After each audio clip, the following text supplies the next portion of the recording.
Hello, it's Dawn Michelle from Boho Tarot, and welcome to another mod with me. Today we're going to be trimming the Incidental Tarot. So this is a new tarot deck in my collection, and I purchased it after seeing Renee from Meadow Lark Mystic, seeing it on her channel and chatting with her about it and seeing pictures. And this is just an absolutely beautiful deck. But what we realized when I got mine was that this deck actually comes with a white border on it. So her version only has the yellow border.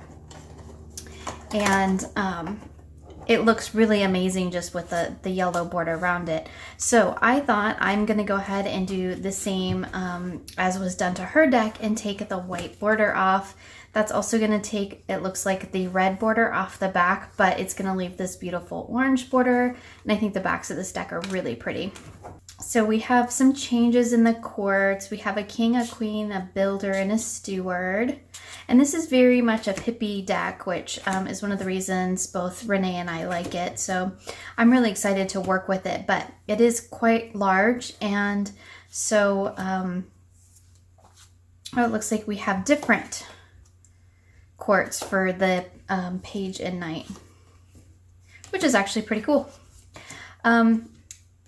Anyway, it's quite a large deck, and I am looking forward to working with it, but it's kind of oracle size, so it's going to be a little bit awkward for me to handle because of the size. And I think that the white borders just really kind of take away from this beautiful artwork, as tends to happen a lot with white borders. I get why they're there, and I think we do have some extra cards, which is always interesting to me.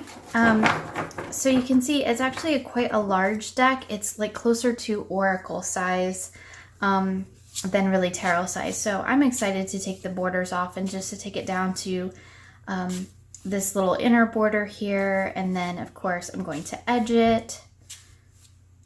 I'm not sure what color quite yet. Some of the majors have been changed too, which is interesting. Probably an orange or a yellow, something like that. I don't actually choose my colors until I'm done doing the mod, and that way I can let kind of the energy of the deck and the colors that catch my eye as I'm doing my modification kind of help me determine that. So let's go ahead and get started. So before we jump in, let's talk real quick about the tools I'll be using. Of course, I have my deck. I also have my Fiskars trimmer that I use. I have my little triangle ruler that I use to make a guide on this other side, washi to hold it down, and then my Katamaro Pro for rounding the corners when we're done. So this deck should be a pretty straightforward trim because we are just taking off the white borders, nothing super fancy. It does have the black border around the outside, which I am going to have to take into consideration only because when you have a square border like this, when I go to round it, that's going to cut into that square border, which is going to make it look thinner in the four corners. So I kind of have to decide going in, am I okay with that, or do I want to try to cut to the inside of the black line and just use the yellow as my guide? Which is kind of where I'm leaning. My only issue with that is the printing is rather close down here, the decorative printing on the bottom. And so that's going to put that right at the edge of my card if I trim to the inside of this black line. But I don't think that I necessarily want a big black line around the outside of the image because I think it's going to be softer if I take that off. Because we do have a lot of black, we already have the square here, so I don't know that we necessarily need it again here. Particularly, as I said, because when I come in, I'm going to end up cropping into those corners more. So that was just, minor considerations. Outside of that, this is a pretty straightforward trim, just taking off those white borders. There's nothing really out of the ordinary with this deck, so I don't suspect that there will be any issues with cutting into things. All of the text is contained within the art area or the inside border, so yeah, I think that that's that's gonna be pretty quick and easy. Like I said, we do have 2 extra cards. I could work with those first, but seeing as I do one side at a time, I don't think it's really going to matter one way or the other, because as I said, this is a really straightforward trim. So I'm gonna follow my usual process, and I imagine this is going to be a pretty quick trim. I just need to decide before I make my first cut whether I'm going to keep that black border or whether I'm going to take it off. The other issue with trying to keep the black border is I need to make sure that I get everything perfectly straight. If I do that, whereas if I cut into the yellow portion, then we're going to come down to the issue of, as often happens, is, you know, is the printing 100% straight on every card? Most likely not. So while this is a straightforward trim, I definitely need to stop and kind of think and give some consideration to where I want to make my cuts. Because like I said, if I cut in here, and this kind of shows you, if you cut to the black line, I could do really small corners and that would round them out. And if I go just to the yellow, that's gonna get really close to my, to all that decorative work. So I'm kind of just using the ruler here to play and see, you know, if where I cut, what that's gonna look like. And you do have to a little bit use your imagination. So now in looking at this, I'm gonna check all 4 corners.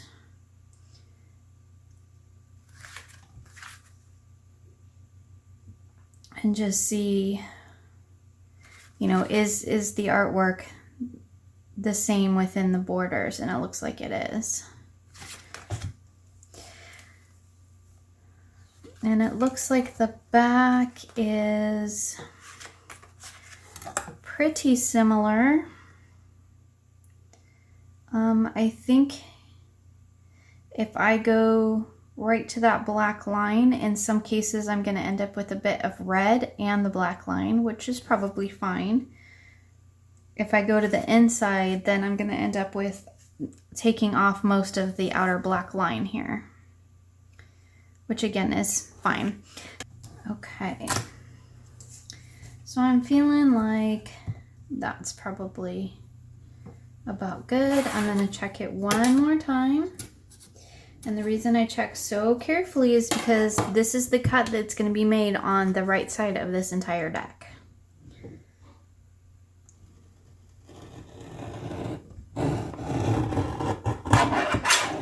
So there we go.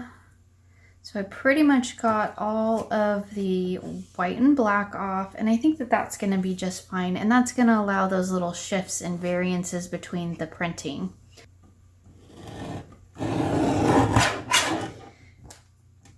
Okay, so here's a really good example. I don't know if you can see it, but this card was shifted more over to the right. So there are little bits of this little detail up here, whereas in the other two, you can see there's quite a bit of difference in how far over the yellow is. And that is just, again, talking about the variances in the printing, because it's not, you know, it's not 100%, although these cards are the exact same size because I cut them at the same dimensions, or at the same measurements. So, you know, just some things to keep in mind. And I'm okay with it cutting into the design some, because again, that's just, it's just extra border. It's not like I'm cutting into the artwork itself. So I'm going to go ahead and finish trimming the deck, and we will check back in when I'm done, because I'm basically going to repeat this same process for all 4 sides. And quite honestly, this goes faster when I'm not trying to talk through the process. So that's what they're all going to end up looking like in terms of taking off the borders. I'm just going to have this yellow here. And I'm going to do the process the same way. Cut the whole right side, and then I'm going to flip the deck around, remeasure, cut again according to new measurements to take all the left sides off, and then do the top and bottom. And that's the process that I pretty much do with all of my deck mods these days. So if you want to see it more in detail, check out some of the other Mod With Me's as well. But this one, because it's pretty straightforward, I'm just going to go ahead and trim it up, and then I'll round the corners, and then we'll talk about some colors. So now that we've got the trimming all done, it's time to take a look at colors. I've got some scrap paper here. I did think about doing the deck in yellow, of course, because it has a yellow border. I did also think about doing it in some sort of an orange color to match the backs. But I think what I'm gonna do is actually do it in brown to catch these accent colors. Because although they aren't really a primary part of the deck, you can see that there is a lot of brown in this deck. And I just thought with the little accents here on the front, the accents on the back, I just thought that brown might be a great way to go. So I'm gonna start with a Crayola base, and then we're gonna see if one, that covers it, and two, if it bleeds off onto my hands. If it bleeds off onto my hands, I might add another layer of distressed ink over it, or if it's not the right color or dark enough, I can also add that distressed ink to help kind of seal that Crayola in. Most of the time that works really well. I've only had a couple of occasions where it hasn't. So I have my little tray of Crayolas here. And I thought I would just pick out a couple brown colors and see if I can find one that is a good match. Obviously, I've used this one a lot because it is very grooved. And I think this is just the basic Crayola brown. I try to avoid the ones that say this ultra clean washable. I should probably take them out of here. Those ones definitely have a tendency to bleed. So I think this is the same, similar brown. And you can see that the color variations are quite similar. Try to keep track here. So I have some of, those are like the darkest ones I have in that. And then I have in here the thin tipped ones, which sometimes work better than the fat ones, to be perfectly honest.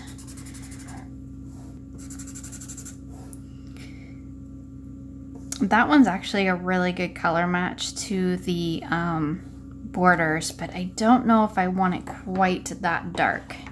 So another thing I like to do is to take it here and go, what works with the back and what works with the front? So let's kind of move that out of the way. So you can kind of let the colors come through there and see what works well. And it just kind of depends on the look that you're going for. I think with this being fairly muted and the colors being quite bright on the front, I think that I could get away with this really dark color. My only hesitation is once you go dark, it's hard to lighten it back up. It's better to start lighter and go darker if you need to, but I think that, see, here's the other two from these. I really think that this is a really rich and nice kind of espresso color that really picks up those dark colors. So I think that's the one I'm going to go with. And it's just going to be a really dark edging on it, which I think is going to be fine because of the color tones on the front and back. So we're going to move these out of the way. And to start with, there is an extra card in this deck, and that's always handy when that happens. So let's find that. There might be more than one. So let's start with the extra cards and see what we think of this really dark brown, because like I said, once I go that really dark color, it's very hard to undo. I am going to use paper towel to wipe off the excess. That's just part of the process that I think helps keep it from bleeding. I'm going to keep the card back to me, and I'm just going to basically color. I'm going to color my cards. And it is better, I have found, to do one lighter coat or 2 lighter coats, I mean, than 1 heavy one. It does mean that you basically have to edge the deck twice, but there are very few instances where I haven't had to edge a deck twice. So just, you know, that's just what I've found writing on my table. So there's one done, and let's do one more. And it's going to be really hard to tell with just 2 cards, but hopefully it will give us enough of an idea to see if that color is going to be just way dark. But from what I'm seeing right here, I'm thinking I'm gonna like it. The thing I do like about Crayola is that it wipes right off the fronts and backs.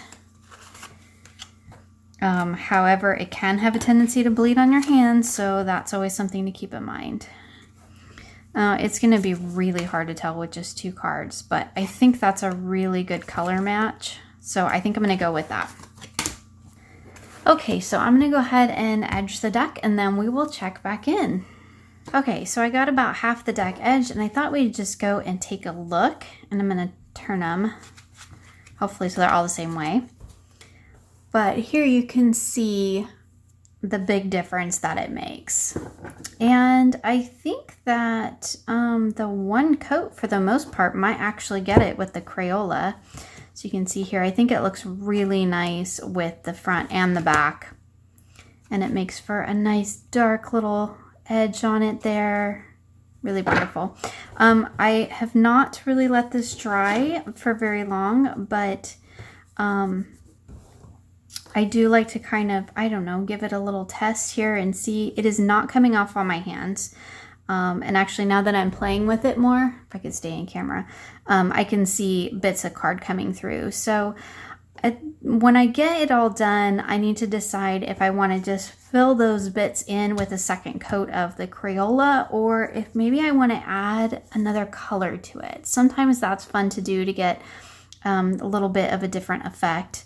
So anyway, I'll think about that as I finish edging this deck and get the rest of the cards done so that we can take a look at the final thing. So I've decided to go ahead and use the distressed ink over the top of my Crayola. So I finished edging the entire deck with the Crayola.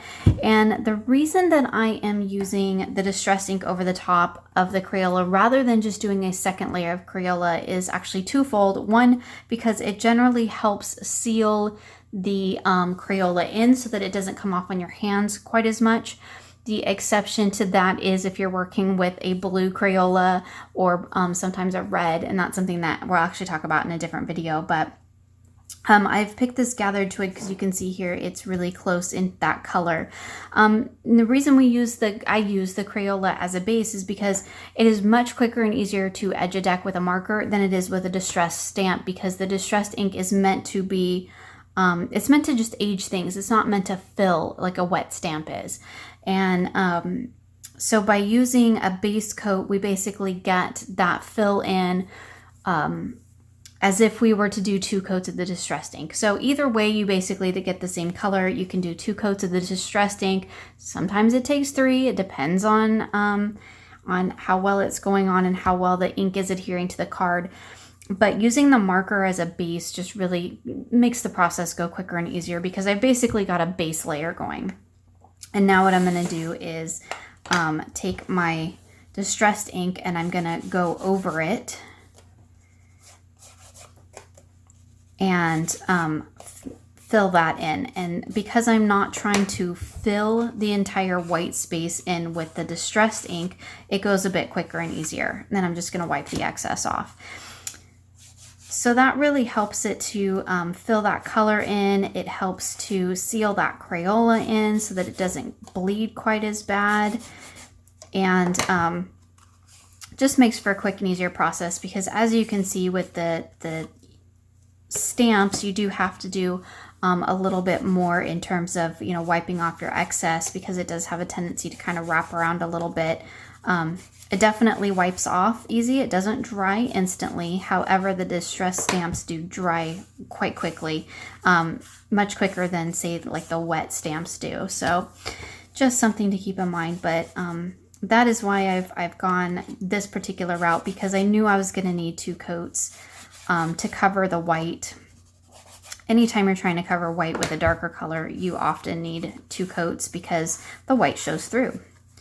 And so by using the Crayola as a base coat, it's just a quicker, easier way to get a base coat down, and then you can use the distress stamp to fill that in and seal it in at the same time. So that's why I'm going with that. So I'm going to finish filling this in, and then we'll take a look at the final product. Okay, I have finished my trimming and edging of the Incidental Tarot. So I took the white borders off all the way around. You can see here on the box it actually shows what it looked like before. And I edged it in a dark brown to match all of the brown accents, particularly the brown border and the brown little decorative pattern on the border itself. And to do that, I used a Crayola brown as my base, and then I went over it with the distressed ink in the gathered twigs to help fill in the color first and foremost, and also to help seal the Crayola in so that it doesn't come off of my hands quite as much. Now this deck is still a little bit wet because it hasn't been that long since I've actually done it, but you can see here it's got the beautiful brown color, which actually picks up on the sides, which I think looks really lovely. It matches the backs really well, the brown accent, and it just kind of gives a really earthy tone to this deck, which I think is just really beautiful. I don't think I shuffled it beforehand, so let's go ahead and see how it shuffles now. It is a brand new deck, so it's a little bit stiff, but I'm sure that it'll work in, I think, pretty well. So I think it shuffles pretty well. So I can't tell if it's coming off of my hands or not. Definitely overhands nicely. It's got a nice cardstock to it. It's not too thick. It's got a little bit of a coating on it, but it's not, I would say it's like a, I don't know, it's not matte, but it's also not gloss. But I think it looks beautiful like this. Let's lay a couple of them out just so that we can see them. Look how pretty they look. I feel like it's really how the deck was meant to be, you know, with the lovely yellow borders. And I think that this deck is a great size now that I've trimmed it down. It wasn't a super large deck to begin with, but it is a little bit closer to, it's like in between playing card and tarot size now, I guess, would be the best way to describe it. But I think it looks beautiful like this. I love the artwork in this deck. As you can see, they're all turned around every which way because, you know, I've been working with it, but I will flip them all back around because I don't read with reversals. But I'm going to sit and go ahead and let it dry, and then I'm really looking forward to doing some work with this deck. Thank you for joining me for this mod with me. You will find links for the decks and products that I have used in this video in the description box below. I hope you enjoyed this process and will join me again soon for more creative tarot for an inspired life.